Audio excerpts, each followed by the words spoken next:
Girivimi erimish xonalariga. Ha, to'g'ri eshitdinglar, erimish xonalariga. Kecha hazillashib, hech ishxonangizga bormagansiz, olib bormaysizmi desam, ketdik deb qolsalar-da. Bo'pti, borsak boribmiz dedim, lekin uyimga qarasam, bardagi hamma joyda yig'ishtirib, undan keyin ketamiz dedim, yig'ishtirishni boshlab yubordim. Ishonasizlarmi, kuniga 2 mahaldan pol artib olyapman. Chunki qizim emaklashni boshlagan, hamma joy toza tursin deb 2 mahaldan pol artib olyapman. Mana shu Mamaz'ning pol artadigan vositasi menga juda ham yoqadi. Pollarni hamma chang, bakteriya, viruslarini tozalab beradi. Bir marta ovqat qilganimda gazlarimni ham birdaniga artib olaman. O'shanda tozagina turadi. Mamaz'ning yangi vlajin salfetkalari chiqqan. Gazlarni, shunaqa joylarni artish uchun ishonasizlarmi? Shunaqa zo'r vlajin salfetka ekan.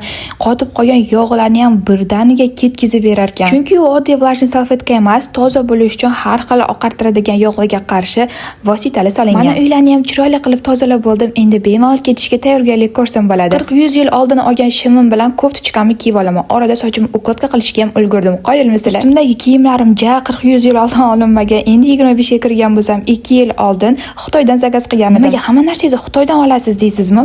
Narxlar juda ham arzon. Xitoyda birinchi qo'lib olasiz. Misol uchun o'zimizda mana shu shim 400 ming sotilayotgan payt men Xitoyda 150 ming so'mga olganman. Kargosi bilan birgalikda. Bu brend va shim bo'lgani uchun ham sal qimmat. Brend bo'lmagan shimlarni sizlar bemalol 100 ming so'm, 60 ming so'mga ham topsanglar bo'ladi. Siz ham Xitoydan menga o'xshab arzon sifatli narsalarni olishni xohlasangiz, o'zimni Xitoy kursimga taklif qilaman.